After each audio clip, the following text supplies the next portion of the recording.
De zinnen bieden er het aardig bij. Er waren flinke opklaringen, maar we konden niks zien dat het een koude dag was en dat er nog heel tijd koude lucht daar streamt. De buitenlucht is blauw, helder blauw en dat jouwt aan dat er koude lucht is. Ja, en hoe koud sprutsen, januari, februari, maart, april en mei te koud. Dat is een recordlange koude periode.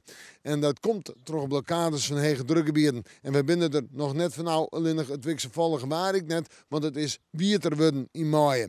Wol, het weekend waar. Ik zet het op een berichtje. Joen en vannacht. Joen, eerste opklarings. Vannacht een beroende loft. 3 of 4 graden. Op de eiland 6 graden. Noord-noordoostenwind. Matig en vrij krachtig. Morgen een beroende loft. Bewolkt waar. Maar het regenwetter komt net jeder als letter in de middag, in de joentijd en in de nacht. En hoe dat je dus meestens droeg, of heel een dal droeg. En dus positief voor alles wat er in de buitenlucht georganiseerd wordt. Temperaturen binnen minder positief, 12 tot 13 graden. De wind noord-noordwest en die is krachtig in het kustgebied.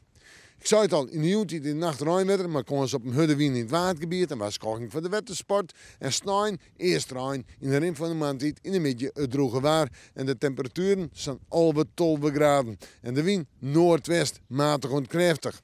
Terug naar het vooruitzicht. Manje, tiesje en maandje. 3 dagen op berichtje maar zo'n 15, 16 graden. Komt mooi terug de zuidwest- en westenwind. Op manje droeg, op tiesje en maandje weer een paar buien en buikers. Nou ja, we moeten morgen maar weer even in het waarsje.